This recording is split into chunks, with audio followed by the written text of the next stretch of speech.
नमस्कार छात्रों, मैं डॉक्टर आशीष शुक्ल, भूगोल विभाग BSR government arts college Alwar से मुखातिब हूँ। BA third year section D के छात्रों के साथ में और हम अपनी चर्चा paper second geography of India पर कर रहे थे और हमारा टॉपिक चल रहा था इंडियन मिनरल वेल्थ, भारतीय खनिज संपदा। इस क्रम में हम ऊर्जा संसाधनों पर अपनी बात कर रहे थे, जिसमें कोयले के बारे में चर्चा कर चुके थे। आज अपनी बात करते हैं पेट्रोलियम और प्राकृतिक गैस के क्रम में। पेट्रोलियम शब्द लैटिन भाषा के दो शब्दों से मिलकर बना है। पेट्रो जिसका अर्थ है चट्टान और ओलियम जिसका अर्थ है तेल, अर्थात पेट्रोलियम पृथ्वी की चट्टानों से प्राप्त होने वाला तेल, इसलिए इसे खनिज तेल भी कहते हैं। विद्वानों का विचार है कि पेट्रोलियम की उत्पत्ति जैव वनस्पति तथा जीव जंतुओं से हुई है। करोड़ों की संख्या में जो जीव जंतु महासागर में रहते थे मरते गए तथा चट्टानों की परतों में दबते गए। कालांतर में इसका ऑक्सीकरण और सड़न रुक गया। ताप तथा दबाव में निरंतर वृद्धि के कारण जीव जंतुओं की चर्बी का आंशिक आसवन हुआ तथा तेल और गैस की उत्पत्ति हुई। इस प्रकार पेट्रोलियम केवल परतदार चट्टानों में ही पाया जाता है। कई स्थानों पर पेट्रोलियम के साथ प्राकृतिक गैस भी मिलती है। उपयोग की दृष्टि से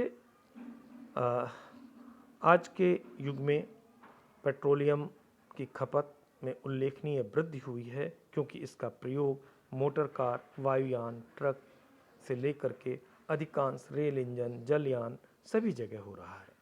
पेट्रोलियम जब कुओं से निकाला जाता है तो इसमें बहुत सारी अशुद्धियां होती हैं। प्रयोग करने से पहले इसे रिफाइनरीज में शुद्ध किया जाता है। शुद्ध करने के प्रोसेस में इससे 5000 से अधिक वस्तुएं बनती हैं, जिनमें शुद्ध पेट्रोल, डीजल, गैसोलीन, मिट्टी का तेल, ग्रीस तथा अन्य चिकने पदार्थ तथा गैस आदि महत्वपूर्ण है। इस प्रकार पेट्रोलियम का प्रयोग उद्योगों की शक्ति के साथ इस प्रकार पेट्रोलियम का प्रयोग उद्योगों में शक्ति का साधन तथा कच्चे माल के अतिरिक्त मशीनों को चिकना करने में भी किया जाता है। कृत्रिम रबड़ तथा प्लास्टिक, रसायन उद्योग तथा अनेक प्रकार के श्रृंगार, प्रसाधन और सुगंधित वस्तुओं के निर्माण में भी पेट्रोल का प्रयोग बड़ी मात्रा में होता है। पेट्रोलियम का सबसे बड़ा लाभ यह है कि इसे उत्पादक क्षेत्रों में उपभोक्ता क्षेत्रों तक पाइपलाइनों तथा टैंकरों के द्वारा आसानी से पहुंचाया जा सकता है।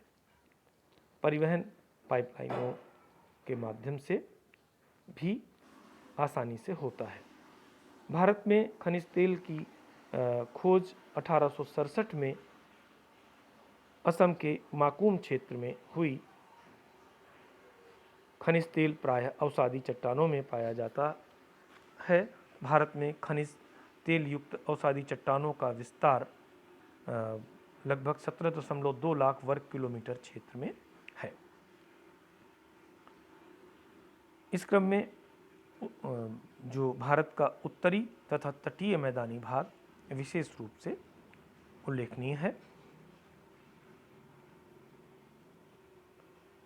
कैम्बे बेसिन, ऊपरी असम, बम्बई अपतट बेसिन में वाणिज्यिक रूप से उत्पादन प्राप्त किया जा रहा है। राजस्थान, कावेरी, कृष्णा, गोदावरी बेसिन, अंडमान, बंगाल, हिमालय, बाद पहाड़ियाँ, गंगा घाटी तथा त्रिपुरा, नागालैंड, वलय मेखला के बारे में यह ज्ञात है कि यहाँ पर तेलधारी परतें पाई जाती हैं, परंतु अभी तक यहाँ पर वाणिज्यिक पैमाने पर उत्पादन नहीं आरंभ हो पाया है। कुछ उत्पादन का क्रम बनेगा। तेल के उत्पादन की दृष्टि से भारत में तेल के जो कुएं खोदे गए उनके आधार पर हमारे यहाँ पर जो प्रमुख तेल उत्पादक क्षेत्र हैं उनमें से असम तेल क्षेत्र, गुजरात का तेल क्षेत्र और अरब के अपतटीय तेल क्षेत्र प्रमुख हैं। असम के तेल क्षेत्रों में असम भारत का सबसे पुराना तेल उत्पादक क्षेत्र है। भारत में सबसे पहले तेल असम के माकुम क्षेत्र से ही प्राप्त हुआ था। इसके बाद गुजरात के तेल क्षेत्रों की अगर बात की जाए, असम में अन्य जो उत्पादक प्रमुख हैं उनमें डिगबोई, सुरमा घाटी, नहरकाटिया, हुगरीजन, मोरेन तथा शिवसागर आदि उल्लेखनीय हैं। गुजरात के बारे में बात करें तो गुजरात राज्य में तेल एवं प्राकृतिक गैस आयोग के प्रयासों के फलस्वरूप इसका पता चला और यहाँ तेल की पेटी सूरत से लेकर के अमरेली, राजकोट तक फैली हुई है। कच्छ, बड़ोदरा, भड़ौज, सूरत, खेड़ा, मेहसाना आदि प्रमुख उत्पादक जिले हैं। इसके अलावा तेल उत्पादक क्षेत्रों में अंकलेश्वर, अहमदाबाद, कलोल, मेहसाना आदि प्रमुख हैं। अरब सागर के अपतटीय क्षेत्र में भारत के तेल उत्पादक क्षेत्रों में एक क्रांतिकारी परिवर्तन आया और 1976 में अरब सागर के अपतटीय क्षेत्रों में भी तेल उत्पादन होने लगा। यहाँ पर अरब सागर के महाद्वीपीय मग्न तट पर तेल के विशाल भंडार हैं। भविष्य में यहाँ तेल उत्पादन में और अधिक उन्नति होने की संभावना है। प्रमुख 3 जो यहाँ के क्षेत्र हैं वो हैं मुंबई हाई तेल क्षेत्र, वसीन तेल क्षेत्र और अलियाबेड तेल क्षेत्र। अन्य क्षेत्रों की बात की जाए तो गंगा के मैदान की अवसादी चट्टानों में तेल की विशाल भंडार मिलने की संभावना है। यद्यपि राजस्थान की अवसादी सेलों में तेल की खोज की जा चुकी है और उत्पादन का क्रम आरंभ हो चुका है। अंतर्राष्ट्रीय व्यापार की दृष्टि से हम अपनी तेल की आवश्यकताओं का केवल 5% भाग ही उत्पादित कर पाते हैं, शेष आयात पर निर्भर है। भारत अपना अधिकांश तेल सऊदी अरब, ईरान, इराक, संयुक्त राज्य अरब अमीरात, म्यांमार, इंडोनेशिया, वेनेजुएला से आयात करता है। परिष्करण के जो इसकी रिफाइनरीज की बात है, जो कुओं से निकाला जाता है, तो देश में इस क्रम में कई सारी शोधनशालाएँ डेवलप कर ली गई हैं, जिससे कि हम पेट्रोलियम उत्पादों को शोधित करके उनका उपयोग कर सकते हैं और इसमें भारत का नाम अपने विकास के क्रम में अग्रणी है। आइए बात करते हैं प्राकृतिक गैस की। प्राकृतिक गैस हमारे आधुनिक जीवन की बड़ी तेज़ी से उपयोग में आने वाला एक महत्वपूर्ण ईंधन के रूप में अपना स्थान बना रहा है। इसका प्रयोग विभिन्न उद्योगों में चालक शक्ति के रूप में होता है। कुछ गैस विद्युत उत्पादन में भी प्रयुक्त होती है। आजकल बड़े पैमाने पर इसका उपयोग खाना बनाने में, मोटर गाड़ियों को चलाने पर भी किया जाने लगा है। प्राकृतिक गैस मुख्यतः खनिज तेल उत्पादक क्षेत्रों से ही मिलती है। गैस का घनत्व खनिज तेल के घनत्व से कम होता है, अतः जब भी खनिज तेल प्राप्त करने के लिए कुआं खोदा जाता है तो पहले गैस प्राप्त होती है। तेल के सभी कुओं से गैस नहीं निकलती है। भारत में इस क्रम में निरंतर विकास का क्रम जारी है और जो प्रमुख गैस के उत्पादन के क्षेत्र बन रहे हैं उनमें से कावेरी अपतटीय क्षेत्र, खंभात में नंदा तथा राजस्थान में जैसलमेर बेसिन में गैस की खोज हुई है। दक्षिण वसीन में गैस प्राप्त होने लगी। तमिलनाडु, गुजरात, असम तथा आंध्र प्रदेश में गैस क्षेत्रों की खोज की गई। अंडमान में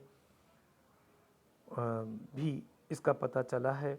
भारत को गैस खोज के लिए विभिन्न कंपनियां, जिनमें रिलायंस का नाम भी उल्लेखनीय है, योगदान दे रही हैं। सरकारी कंपनियां बहुत सारी लगी हुई हैं। कृष्णा गोदावरी अपतटीय बेसिन में सबसे बड़े गैस भंडार की खोज की जा चुकी है। उड़ीसा तट के निकट भी गैस का पता चला है। राजस्थान में बाड़मेर क्षेत्र में गैस की खोज की गई और यहाँ प्रतिदिन गैस उत्पादन किया जा रहा है। इस समय भारत का लगभग 3/4 गैस मुंबई हाई से प्राप्त होती है, शेष गुजरात, आंध्र, असम, त्रिपुरा, तमिलनाडु और राजस्थान से। अगस्त 1984 में Gas Authority of India Limited GAIL की स्थापना हुई थी, जो पाइपलाइनों के द्वारा देश के विभिन्न भागों में इसकी सप्लाई सुनिश्चित करवाता है। देश में गैस के उत्पादन में वृद्धि के परिणाम स्वरूप सिटी गैस डिस्ट्रीब्यूशन को मजबूत किया गया और नगरों में घरेलू उपयोग, परिवहन और औद्योगिक विकास के लिए गैस उपलब्ध होने लगी। इस समय देश में कंप्रेस्ड नेचुरल गैस सीएनजी का भी उपयोग होने लगा है और इसके भी पर्याप्त संख्या में स्टेशन बढ़ रहे हैं। तो ये स्वरूप था ऊर्जा के प्रमुख संसाधनों के क्रम में। इसके अतिरिक्त जो अन्य संसाधन हैं उनमें जल विद्युत शक्ति का उपयोग करते हैं हम। इसके अलावा सौर ऊर्जा है, पवन ऊर्जा है, इनका उपयोग किया जाता है। तो खनिज संपदा की दृष्टि से कोल, पेट्रोलियम और नेचुरल गैस ये ऊर्जा के संसाधनों के प्रमुख स्रोत माने जाते हैं। तो भारतीय खनिज संपदा को हमने 3 भागों में विभक्त करके विस्तार से विभिन्न खनिजों का अध्ययन किया। पहला धात्विक खनिज, दूसरा अधात्विक खनिज और तीसरा ऊर्जा के स्रोत। परीक्षा प्रयोगी दृष्टि से यह प्रश्न उपयोगी है। मानचित्र पर इनके अभ्यास के साथ इनकी स्थिति पर आप अभ्यास करें ताकि आप संबंधित प्रश्न का मानचित्र उपयोग के साथ उत्तर दे पाएं। अंकन में यह मानचित्र आपके लिए सहायक होगा। धन्यवाद।